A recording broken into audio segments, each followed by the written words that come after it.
Comme vous avez dû le constater, nous venons de changer de logo. Merci à Colline Martinez pour son merveilleux travail. Si vous êtes intéressé par ses créations, son Instagram et son portfolio sont dans la description. Nous espérons sincèrement qu'il vous plaira. Belle écoute.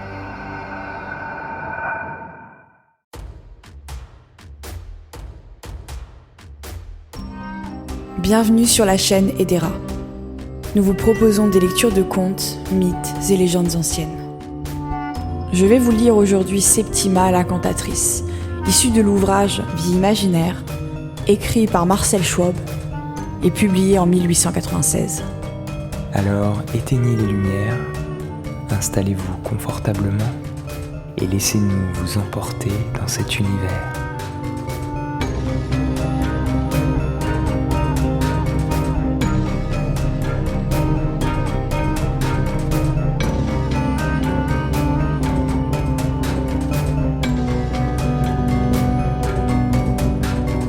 Pour une meilleure immersion, je vous conseille d'écouter cette histoire munie d'un casque ou d'écouteurs.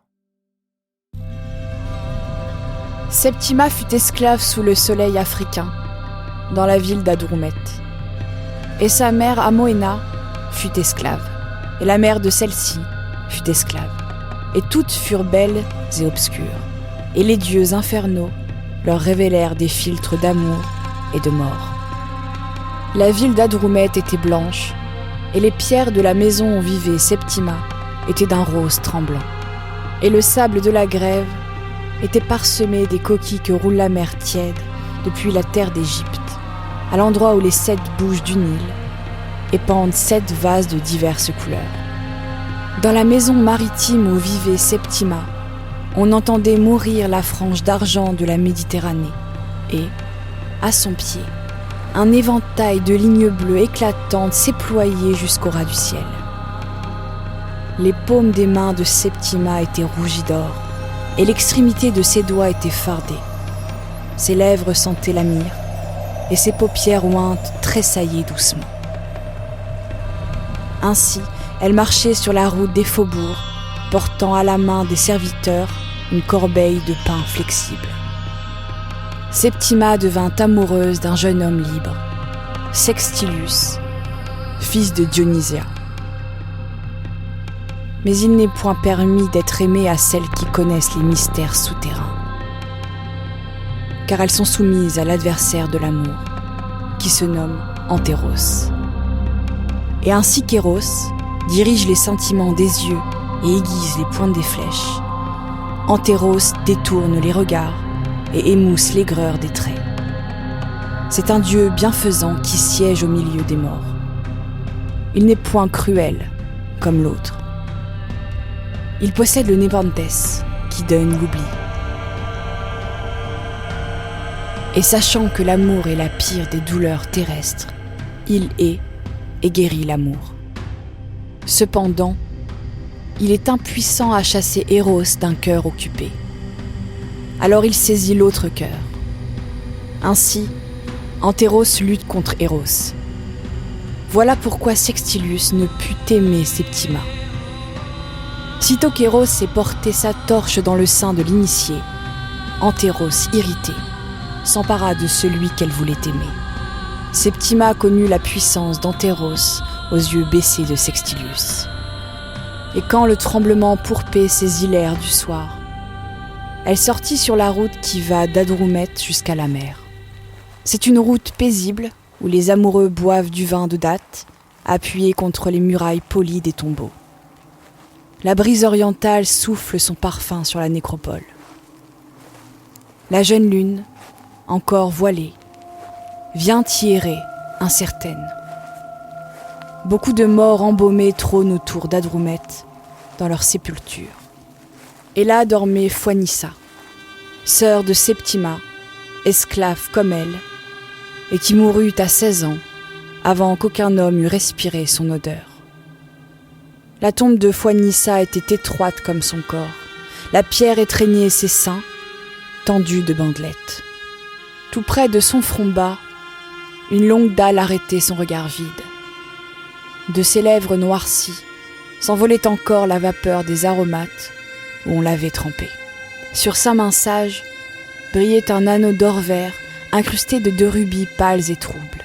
Elle songeait éternellement dans son rêve stérile aux choses qu'elle n'avait point connues. Sous la blancheur vierge de la lune nouvelle, Septima s'étendit près de la tombe étroite de sa sœur, contre la bonne terre. Elle pleura, et elle froissa son visage à la guirlande sculptée. Et elle approcha sa bouche du conduit, par où on verse les libations. Et sa passion s'exhala. « Ô ma sœur, détourne-toi de ton sommeil pour m'écouter.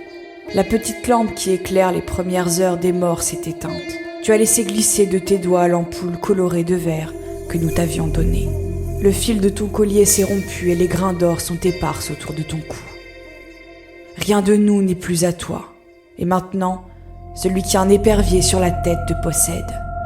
Écoute-moi, car tu as la puissance de porter mes paroles. Va vers la cellule que tu sais et supplie Antéros. Supplie la déesse Hathor.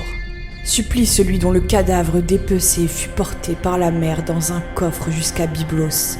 Ma sœur, aie pitié d'une douleur inconnue. Par les 7 étoiles des magiciens de Chaldée, je t'en conjure. Par les puissances infernales qu'on invoque dans Carthage, Yao, Abriao, Salbal, Badbal, reçois mon incantation. Fais que Sextilius, fils de Dionysia, se consume d'amour pour moi. Septima, fille de notre mère Amoena, qu'il brûle dans la nuit, qu'il me cherche près de ta tombe au foie Nissa. Ou emmène-nous toutes deux dans la demeure ténébreuse, puissante. Prie Antéros de refroidir nos haleines s'il refuse à Eros de les allumer. Morte parfumée, accueille la libation de ma voix. Ashrama Mashalala. Aussitôt, la Vierge emmaillotée se souleva et pénétra sous la terre, les dents découvertes. Et Septima, honteuse, courut parmi les sarcophages. Jusqu'à la seconde veille, elle demeura dans la compagnie des morts. Elle épia la lune fugitive. Elle offrit sa gorge à la morsure salée du vent marin. Elle fut caressée par les premières dorures du jour. Puis elle rentra dans Adroumet et sa longue chemise bleue flottait derrière elle. Cependant, Foinissa, roide, errait par les circuits infernaux. Et celui qui a un épervier sur la tête ne reçut point sa plainte. Et la déesse Hathor resta allongée dans sa gaine peinte. Et Foinissa ne put trouver Antéros, puisqu'elle ne connaissait pas le désir. Mais dans son cœur flétri, elle éprouvait la pitié que les morts ont pour les vivants. Alors la seconde nuit, à l'heure où les cadavres se délivrent pour accomplir les incantations, elle fit mouvoir ses pieds liés dans les rues d'Adroumet. Sextilius tressaillait régulièrement par les soupirs du sommeil, le visage tourné vers le plafond de sa chambre, sillonné de losanges. Et Foinissa, morte, enroulée de bandelettes odorantes, s'assit auprès de lui. Elle n'avait point de cervelle, ni de viscères, mais on avait replacé son cœur desséché dans sa poitrine. Et dans ce moment, Eros lutta contre Antéros, et il s'empara du cœur embaumé de Foinissa. Aussitôt, elle désira le cœur de Sextilius, afin qu'il fût couché entre elle et sa sœur Septima dans la maison des ténèbres. Foinissa mit ses lèvres teintes sur la bouche vive de Sextilius, et la vie s'échappa de lui comme une bulle. Mais elle parvint à la cellule d'esclave de Septima, et la prit par la main.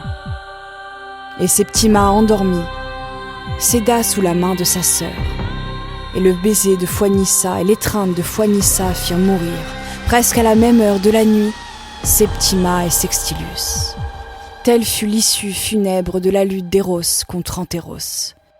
Et les puissances infernales reçurent à la fois une esclave et un homme libre. Sextilius est couché dans la nécropole d'Androumet, entre l'incantatrice Septima et sa sœur vierge Foinissa. Le texte de l'incantation est inscrit sur la plaque de plomb, roulée et percée d'un clou, que l'enchanteuse a glissé dans le conduit des libations de la tombe de sa sœur.